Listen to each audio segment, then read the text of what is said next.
Hello, I'm Robin Gibson, and this is the Harvard House Money Morsel.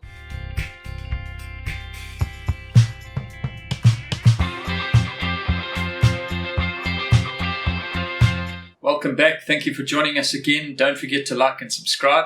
Click the bell so that you get a notification of when we release a new video. I'm sitting here dressed for golf. We have for many years sponsored the Bearded Vultures Golf Day, and it's basically the retirement homes versus the rest of the world. So we're playing in that, so please forgive my attire. And I'm joined by Michael Porter. Hello, Michael. Good morning, Robin. It doesn't look like I'm playing golf today. No, someone has to work and keep the wheels turning. Thank you for that. Michael, investors might be pretty confused. We saw when Israel invaded Gaza that the oil price spiked massively, and there were major concerns. Now, nothing's changed. It's still, the Middle East is still going on, but the oil price fell under $80 a barrel yesterday. I think you need to explain to us how it's possible when things don't change, and we've explained it that way. How can it be this way? I think we should just be grateful that it is below $80 a barrel. Yes, definitely. Obviously, it's good news for our petrol price, but we'll get onto that in a moment. Yeah, Robin, I think with commodities, actually with anything, but really with commodities, it's all about supply and demand.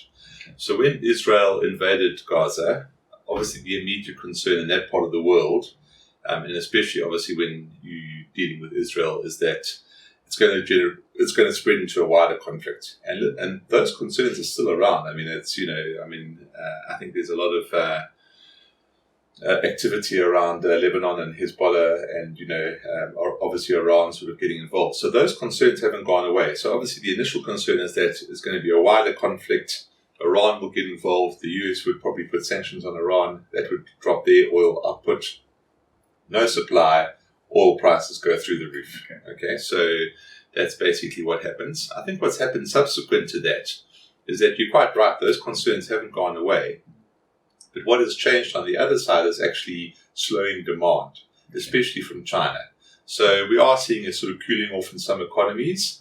I think Russian crude is still getting to the market. There's obviously no shortage of Middle Eastern crude generally. But from a demand point of view, demand in China has been a lot less pronounced than it could have been. Everybody was expecting China to come out this year and to grow strongly after COVID, and to really hit the ground running. And that just hasn't happened. China's been a lot more cautious. They've obviously had some issues on their property side. Chinese travel isn't there, so Chinese air demand and air travel and those kind of things just hasn't rebounded to the level that people expected. So, oil inventories are rising, stocks of oil. And the worst case scenario output hasn't been affected yet in the Middle East despite this war. So prices basically settle at the marginal price. I mean, if you've got an oversupply, you'll sell it at anything, and it's essentially that marginal supply is almost worth zero, so it pushes the price down. Yeah. And now, obviously, at the same time, from a local perspective, we saw the Rand really strengthen beautifully this last week. I think there was some commentary about foreigners coming in to buy bonds, and we saw the Rand get as low as, I think at one point we thought it might go below 18, didn't quite make it there.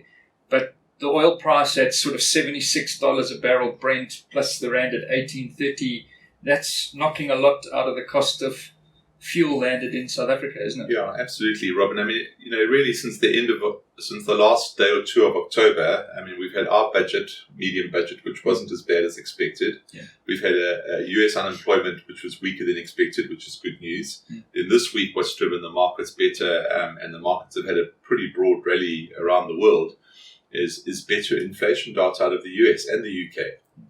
So when we say better, we are talking 0.1% or 0.2%. But, given that oil prices have actually been quite high for the last couple of months, inflation is still ticking over. And that is fueling this optimism that interest rates have peaked. So how quickly they fall is a debate for another day. But it's fueling the optimism that interest rates have peaked. And as we said in July, or in June Insight, as soon as US interest rates peak, the dollar starts to weaken a little bit. That takes pressure off all the other currencies. So the Rand has strengthened on the back of that. Our budget wasn't as bad as expected, so that's taken a little bit of pressure off that side. And we could be looking at a petrol price cut of around about £2 a litre in December, which is huge for just as we go into our holiday season and things like that. So that could be really, really positive, and it just helps to bring our inflation down too, which lays the case for our interest rate cuts coming hopefully sort of April, May next year. Yeah. So, Michael, is it too early to suggest that 2024 might be a good year, or is there a war or a pandemic around the corner? No comment. Listen, the blocks are falling into place for a better year on for us in South Africa. Globally, I think it could be a slightly trickier year. We're just working on our presentation for the end of the year and the outlook for 2024. So if you haven't signed up for Insight, which is in 2 weeks' time, please do so. Yeah, awesome. Well, looks like 2024 could be a good year to be a South African, unless you're a cricket supporter or player. Thank you for joining us. Please don't forget to like and subscribe, and we'll catch you next time. Bye-bye.